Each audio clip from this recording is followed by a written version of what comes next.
Well, it wasn't the prettiest of wins, but in the end, the Bucks got it done at the end with Grayson Allen. Couldn't hit a three all night. In fact, the Bucks could hardly hit a three all night, but Grayson Allen hit a big one. Giannis put up a lot of points, but he fouled out. He hasn't done that a lot lately, so it wasn't pretty. There was lots of defense in this game. Plenty to talk about. The Bucks 15-5, which sounds pretty good. With Khris Middleton about to make a season debut, let's talk about it.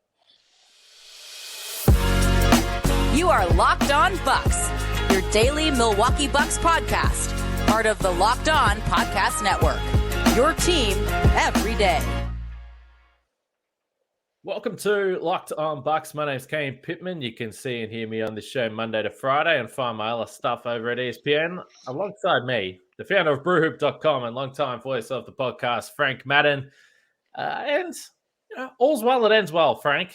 The Bucks win this one 109-103 in a game that felt like for the entirety it was between 5 points and scores level, and the Bucks looked like they were relatively comfortable, but they could just not make enough shots to separate from the Knicks.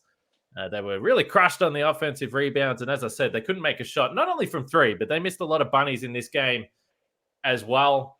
Giannis had 37, but he fouled out. Should we start with is it the first game winner for Grayson Allen? I can't remember if he's had another game winner with the Bucks, and it wasn't technically at the buzzer, but when you haven't been able to make a three all night, it felt pretty nice to see Grayson Allen knock down a shot and be a villain in his comfort zone, a villain at Madison Square Garden.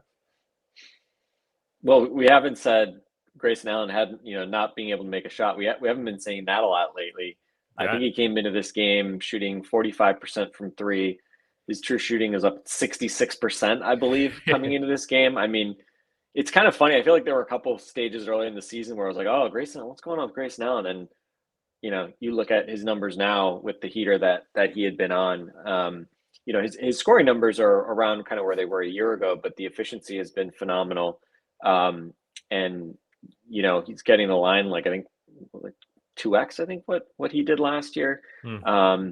So he's playing really well. And honestly, I mean, with all the noise that there's been about him being involved in potential trades, I mean, he's reacted to it about as well as you could have hoped, basically making his case for why the Bucks should not be looking to trade him.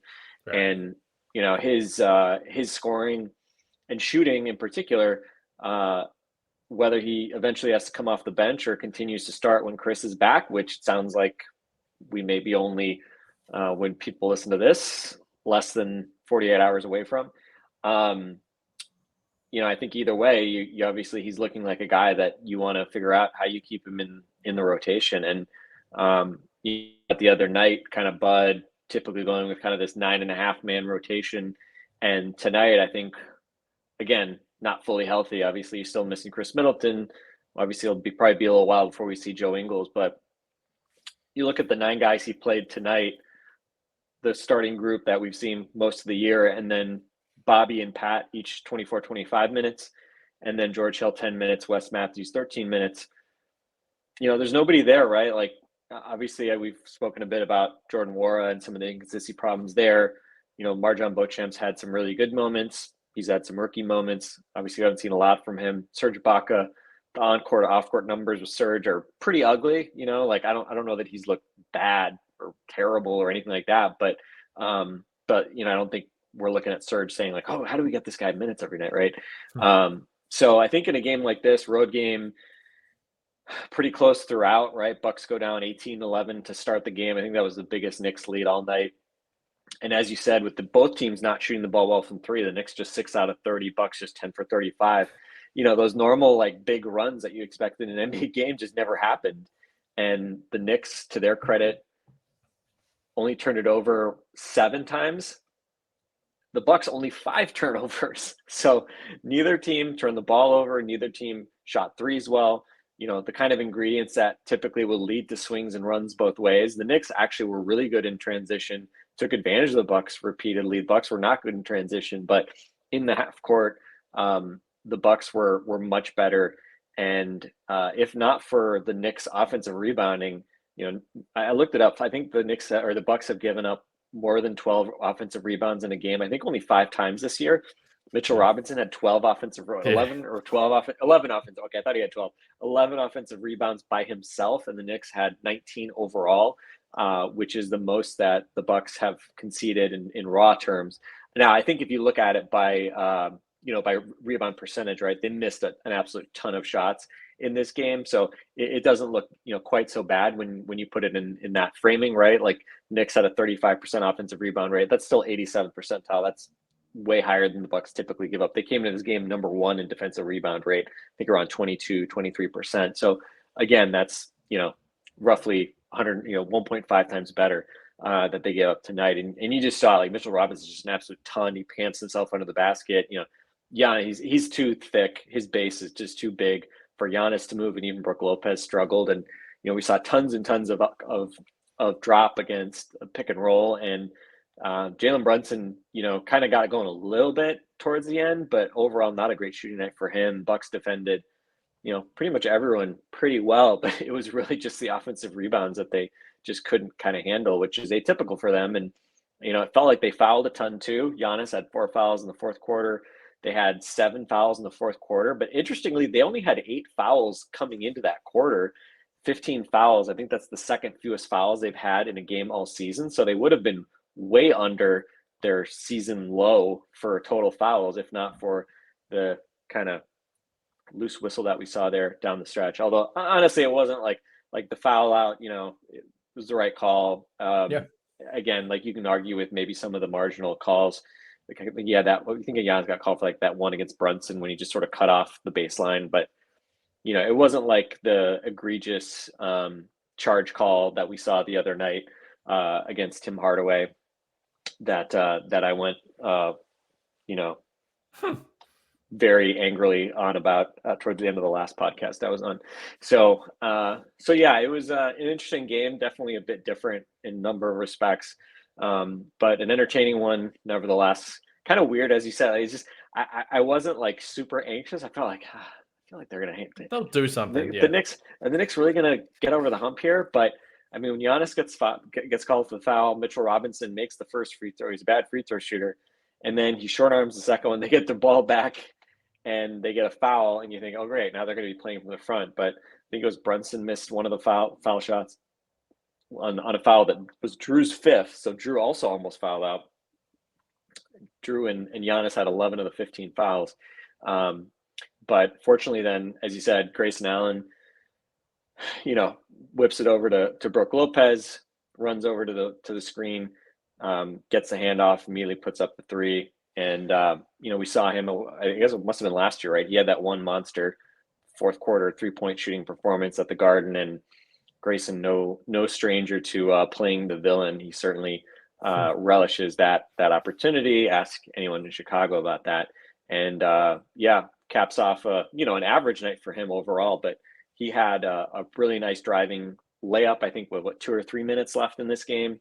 Had a couple nice kind of wraparound passes for Giannis for buckets as well. So, I mean, obviously something's got to give when Khris comes back here, sounding like Friday or this weekend, whenever it is, in terms of the rotation and who's closing and things like that. But, again, it's nice to have these guys, these complementary players, all making a case, whether it's Javon Carter for the vast majority of the season, get kind of a quiet night tonight shooting, but Grayson, all these guys are saying like, hey, we can keep the ship afloat without Khris, and wherever Khris comes back, you're going to want to keep playing me because I'm playing really well. So, again, not the most resounding victory by any stretch, but hey, just keep grinding out wins, road wins against teams that are respectable. Don't look at me to complain about those. And interesting, just looking at the box score as we talk about the rotation, Giannis played 37, so that's a little bit more than usual, but most of the other starters are in the low 30s, even though you only have 9 guys. So in a perfect world, if you have Khris Middleton, then maybe in a month you have Joe Ingles. It's like, okay, there's plenty of guys you can play. And then you mentioned Beauchamp and Jordan Nwora, who have also had opportunities so far this season. I want to talk more about Giannis and he's 37, because it was an interesting 37, and he just seems to find ways now to get to that 35. But we'll talk about betonline.net first, our friends of the podcast here, and your number one source for sports betting info, stats, and news and analysis. The Bucks still second favorite for the NBA title as I look at it here behind the Boston Celtics. Giannis, I believe, second favorite for MVP behind Jason Tatum, who had 49 points tonight against Miami. Boston are scoring a lot. Talk about a team that has no trouble with offense right now. But you can get the latest odds and trends for every professional and amateur league out there, from football to basketball to soccer, Frank. The World Cup.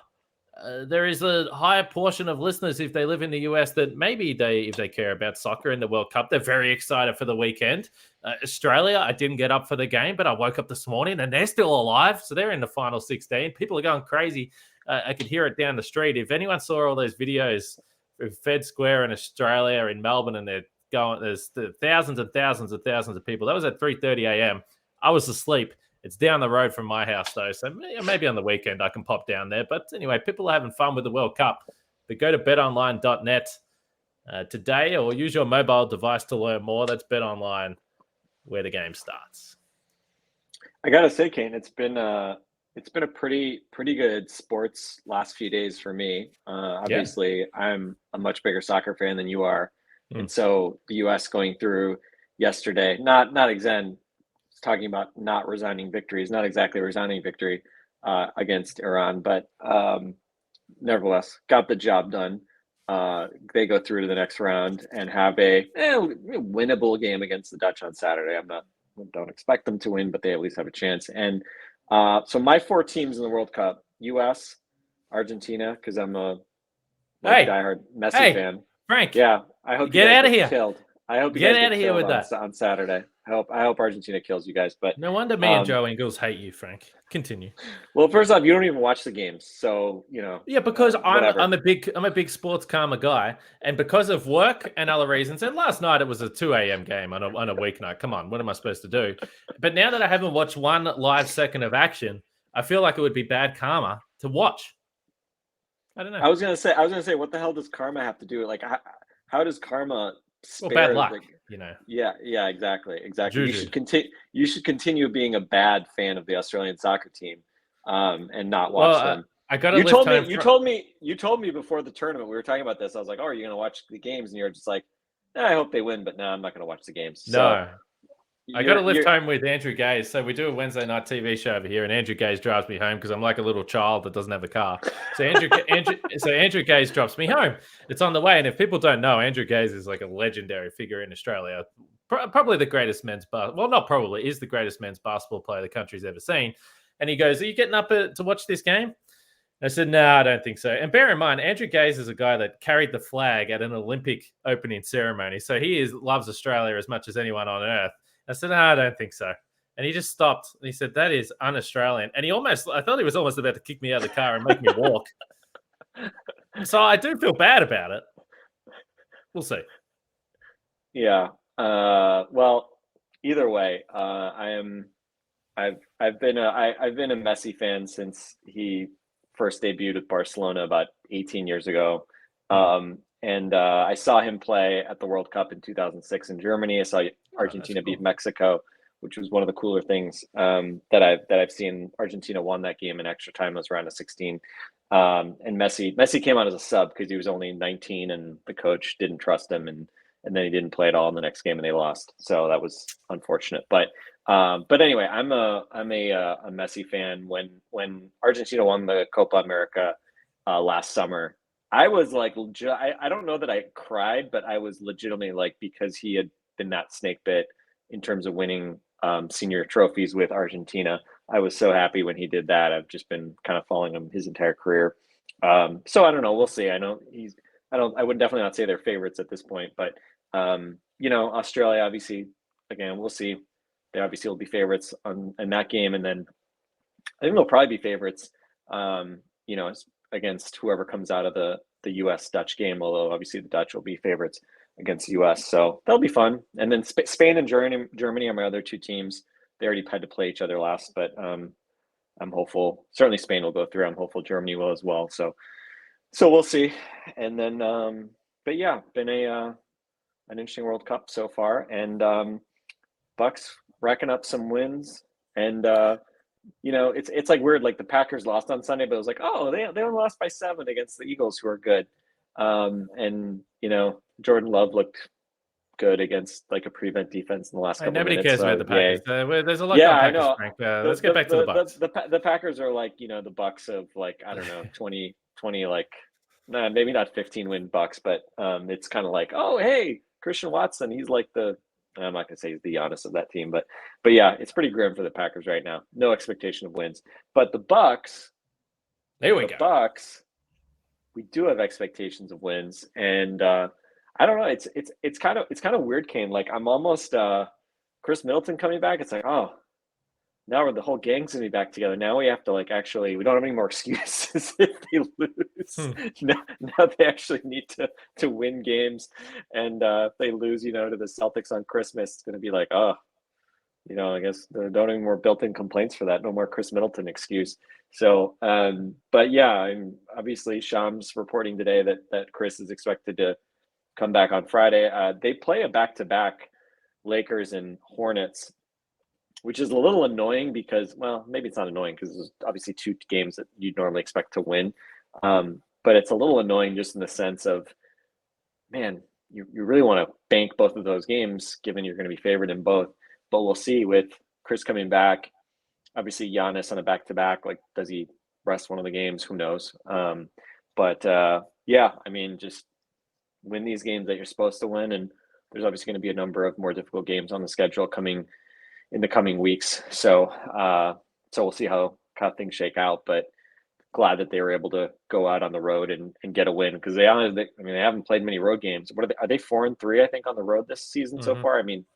Not exactly a big sample size, and those road games are going to start sacking up a little bit here over the next few weeks. I saw I was looking to try to get a game over Christmas, and when I'm coming home to Wisconsin, and they don't play in Wisconsin. They play on the 17th against the Jazz, and then they're not back home in Milwaukee until the 30th. So I was like, what the hell? I either got to go back really early or I got to stay late. Like, come on, man, let's get at least one game around Christmas. That was kind of annoying. But anyway, my daughter keeps asking me about seeing Giannis play. So we got to make it happen. We got to make that happen. Yeah, no question. The Bucks 15-5. So to your point, yeah, home heavy schedule, no doubt. But that's still 60 win pace. That's not bad going, and probably not where we thought they would be. Remember the over/under that we did at the start of the season? I think 53.5. So that's looking pretty good at this point in time, even though things are going to get a little bit more difficult. Let's get back to this game. Hopefully people have still stuck around through the soccer and other random chat in the middle of this post-game Andrew Gay's name dropping, Kane talking about him, the most celebrated basketball player in his country's history being his Uber driver. Just typical Kane Pittman name dropping right there. Hey, I did it when I lived in Milwaukee. People felt sorry for me. They're like, look at this tourist. He hasn't got much money. Now I come back to Australia and I'm still doing the same thing. Yeah, sometimes you just need to ask for help. You can't be too ashamed. Let's get back to Giannis. This game was a little Quentin Grimy. I think we can say for sure. But Giannis still just finds a way to get his stats. And if you look at his line at the end of the night, 37 points, 13 rebounds, 7 assists, only the 1 block. And he only had 3 turnovers, though. I do like that number. But if you look at the way he shot the ball, because we've discussed it multiple times, the way he approaches different games, is he really looking to score? There's games where he scores 10 points in the first quarter, and you're like, okay, this is a man who is aggressively looking to score. You mentioned the size they have with Randall and Robertson as well, but he didn't score his first bucket in this game till around the halfway mark of the second quarter. Might have been about 7 minutes to go in the second quarter there. But he finishes the night 13 for 25 from the field. But 11, by my count, 11 for 17 from 2-point range. And then 9 for 12 from the free throw line. And overall, if you look at, there's been a couple of games where the Bucks have probably lost because they could have used a few extra free throws. This one's close. Giannis goes 9 for 12. You've got an excellent free throw shooter down the other end, Jalen Brunson, who goes 1 for 4. He shoots more threes than he's shot at any point in this season. So in many ways, this was kind of a bizarre Giannis performance, even though at the end of the night, the numbers are as spectacular as ever. Yeah, he was. I think he started the game 0 for 4. He missed like a just point blank little bunny alley-oop that kind of, I don't know how he missed it. And And it just was like, oh man, just like indicative of the whole team, to be honest. I mean, they were just missing everything to start that game. And, it looked like Giannis was trying to play the right way, as we know he likes to say, get his teammates open shots. Kind of remarkable that he still had 7 assists, given it felt like he should have had about twice that number. But yeah, just didn't kind of have things going early. Some teams play up on him and don't really, they want to crowd him a little bit or not play off him and give him a runway. We saw at various points the Knicks back off him a lot and kind of dared him to shoot threes at various points. He ends up hitting 2 in the second half, including, or sorry, 1 was in the second quarter, and then the second was in the fourth quarter. One of those was a kind of, desperation shot at the end of the second quarter. So, okay, 2 for 7 during the kind of like competitive portions. But yeah, I mean, I think we saw him as well. I think, and I'll just say the 2 things I didn't like, and then we can talk about all the things that we should like, because there's way more to like than dislike. I thought in the fourth there down the stretch, he settled for a turnaround glamour shot baseline that he missed. And then he also, settled for one of those head down dribble to the left 2 steps and rise up for a 17-footer, which he badly missed short. I think those were his last 2 field goal attempts of the game. But, other than that, I mean, for the most part, and really he's been doing this for a little while now, because I think he's kind of felt that for the most part, right, his mid-range game, 3-point shot hasn't really been there. So a bit uncharacteristic to see him take, especially the 8 threes tonight. But, he's been really good about just trying to stay super aggressive and drive and, do the kind of stuff that you want Giannis to do. And I think we've seen a number of games as well where, he's worked well as kind of a roller, big man, making himself available, and guys just, getting him the ball in good spots, whether, like I mentioned, Giannis or Grayson giving him like a wraparound after a dribble handoff and a drive. Javon Carter threw him an alley-oop in the fourth quarter. Javon Carter, we have to mention that because he's, notorious for not knowing when to give him the ball in transition. That time he got it up high enough, and Giannis threw it down in the fourth. And also Javon threw it over the top, I think, on an entry pass for a dunk to start the fourth quarter as well. So, a game where, and Giannis, he had 4 offensive rebounds himself. I think he had like about 3 dunks off of offensive rebounds, maybe.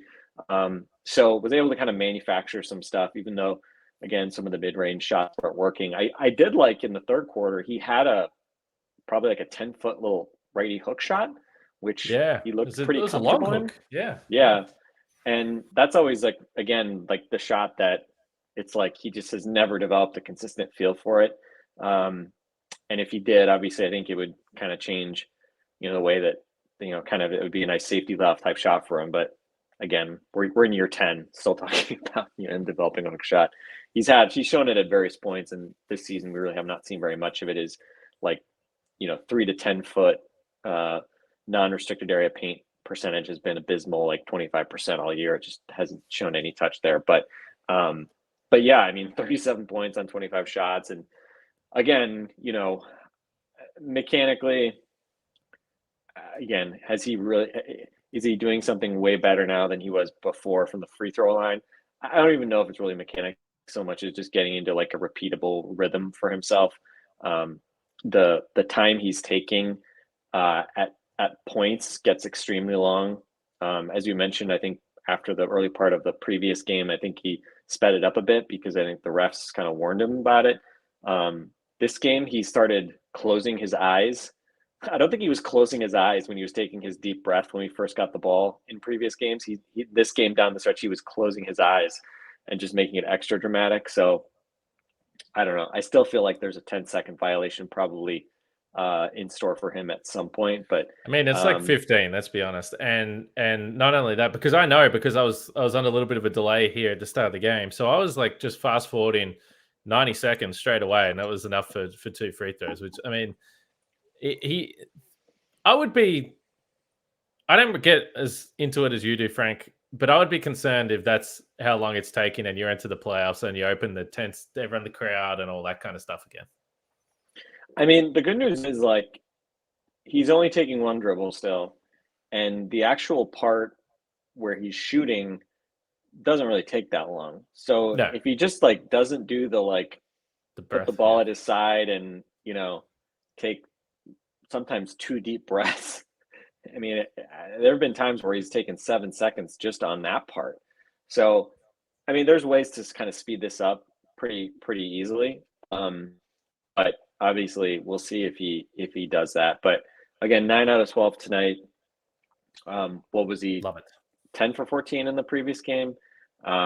He's been on a much better swing, and again, so much of this is just getting him out of sort of just the mental rut. And I have no illusions that he's going to shoot free throws with this exact routine forever. At some point, he'll go into a slump, and then he'll change it up, and hopefully, then quickly he'll get back out of it. But again, right now, obviously, the main thing was just getting out of that 4 for 15 type of slump. And I think he came into this game 47% from the foul line on the road this year. Historically, he hasn't. There a lot of years he's been pretty much exactly even at home and on the road. I think it was maybe a couple of years ago that he was better at home, but this year he had his worst games. He obviously hasn't played a lot of road games, but he's had a couple of really bad ones, like the 10 for 20 night in Minnesota, the 4 for 15 night in Philly. He was 2 for 5 on opening night in Philly as well, and that's that was pretty much most of his road free throw shooting games. So good to see him making free throws in a gym that is not Fiserv Forum. And I know Lisa Byington, friend of the show, was tweeting out video of him taking some practice free throws after the game. So again, hopefully no MSG ladder people causing any problems, but obviously better circumstances this time around, shooting him after going 9 for 12 versus 4 out of 15. So, but yeah, and I think the other thing too is, I mean, Giannis was a -5. He was like a minus from the first half, like pretty much throughout this game. And, just nice to see. You look at the bench, Pat Connaughton struggled with this 3-point shot, was 2 for 8, started 0 for 5, but hit a couple big ones in the second half. And overall, Pat was plus 20. George Hill was plus 11, Bobby plus 9. So again, the starting lineup has generally been the engine of the good things that have happened for the Bucks this year. Tonight, though, it was nice to see slow start by the starters, dug them that 18-11 hole. But when they rotated in different guys off the bench, you didn't really miss a beat. And again, that's a nice thing to say. And hopefully they continue to get more healthy rather than have more random injuries crop up. Because I think right now, again, even not without Khris Middleton, you look at the group you've got and you say like, wow, all these dudes are pretty solid, right? Like I'm not nervous about any of these guys coming in and just not knowing how to play or not knowing how to play with the guys on the floor. So Giannis going out to shoot free throws after the game. Now keeping in mind that I'm taking the piss a little bit here because he is one of the hardest workers in the league, but I do wonder if he's just going to go on a road tour of proving a point about the people in Philly, the bad attitude of the people in Philadelphia. And he's going to say, look at all these other arenas that I go around and do this in, and no one bothers me. I'm just a professional trying to get better every day. Create good habits, as he would say. The other point with Pat Connaughton is just another hit to the head. Oh, vintage Pat Connaughton getting clocked in the head. I think we got the eye this time, right? So no shot or mouth shot, just a nice little slap to the eye on that late inbound. And there was lots of boos from the crowd. I think anyone that was caught on camera booing should receive a poke to the eye and see how they react. His eye was really red too. I mean, it was very noticeable. Like, because I didn't realize that they weren't in the penalty yet. I was assuming he was gonna have to shoot free throws. And I'm like, oh man, like can he see? Can he see straight? Is he shooting? Their 3 baskets, and he's gonna have to shoot for the one in the middle. But they weren't in the penalty yet. So then the Bucks get another inbound, and Drew Holiday, fortunately, after Grayson gets the 3, they get the stop. Then Drew hits the free throws, and I mean we should say Drew Holiday as well, right? 22 points, 9 of 19 shooting, 6 rebounds, 5 assists, plus 10. Had his own foul problems. He had 2 quick fouls early, which I think kind of threw things off a little bit in that first quarter. But again, your best players kind of led the way, and the kind of quality role players that we've come to enjoy over the past years. Whether it was Pat finally hitting some shots late, Bobby having some moments with his old friends at MSG, and obviously Grayson Allen saving some of his best for late as well. It was a pretty fun game.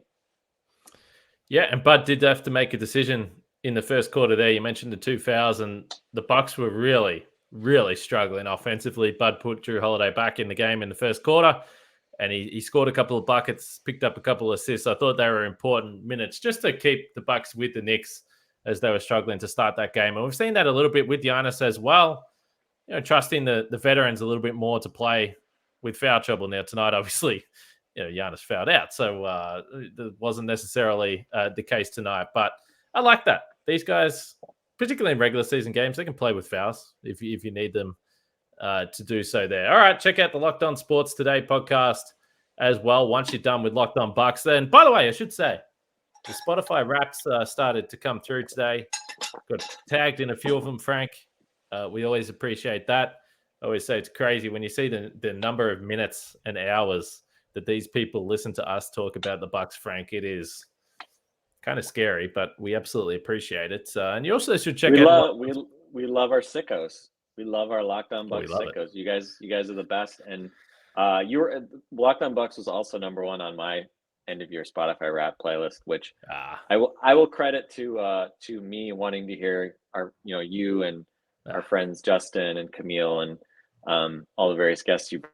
Not just because I like to listen to my own voice, because I think my own voice is kind of weird, but yes, what another fun year of locking on the Bucks. I guess we have no shortage of content to listen to either, right? We're kind of we record so many damn podcasts that we're kind of throwing a lot of quantity. I don't know if it's always quality, but we throw a lot of quantity out there. So we tend to probably push us up on this end of year wrapped listings as well. Well, as I've always said, quantity over quality, and that's what we're doing here at Locked On Bucks. By the way, Wes, one final shout out, mate. I've tried to do this Locked On Sports Today read 6 times. Go. Peter Bukowski doesn't need it. No, Wes Matthews. How about Wes Matthews coming in? Bucks up 3 late. Wes Matthews defending Julius Randle. Yeah. Gets him to throw up kind of a wild shot that he misses, and that pretty much sealed the game. So shout out to Wes Matthews. Like Wes, as we've been saying, Bucks they've been kind of keeping him warm, keeping him fresh, not extending him too much, but always nice. Giannis fouls out. You can throw Wes out there, and he'll defend up and make a much bigger player have a problem, and again help seal the game with some of his defense. Anyway, Peter Bukowski and Locked On Sports Today. Yeah, listen to Locked On Sports Today. That's exactly right. Peter Bukowski will have you covered there. We're going to have a podcast tomorrow as well. Camille's been a little under the weather, so I've let her have a few days off, but potentially Camille will be on tomorrow. Might be Justin. We didn't go too hard on this Khris Middleton stuff tonight because, let's be honest, things can change, and they could change by the time we podcast tomorrow. But if Khris is in, we'll be talking about Khris Middleton tomorrow. We'll be looking ahead to the Lakers, which, even if they suck, it's always a fun matchup when you get to play the Lakers. I always just look forward to it a little bit more. There's going to be a big crowd in there. And let's face it looks like LeBron is going to be playing, and Anthony Davis as well. So we look forward to that game. So it should be a fun podcast tomorrow. Let's wrap it up here, though, and see what we can come up with on tomorrow's show. Frank, it's been a pleasure as always. Godspeed, Kane. I hope you are sad when you wake up after not watching the Australian men's soccer team on Saturday, because it means my Argentines will have won. But so it goes. I guess, who knows? Maybe we'll podcast on Friday night. I don't know. If Giannis goes for another nuclear 45-point AD destruction, then we may have to podcast. By the way, have you seen some of these random Laker fans, Anthony Davis has a really good couple of weeks, and right. People's already starting to I don't know, is AD better than Giannis now? It's fuck off. No, he's not. Just quit it. AD's playing well. Great. Good for him. All right. I always like to get my vulgarity in late, after the kids have gone to bed. Yeah. No. You bring out your best content late, and want to leave with one line ahead of the weekend. Don't cry with Frank, Argentina.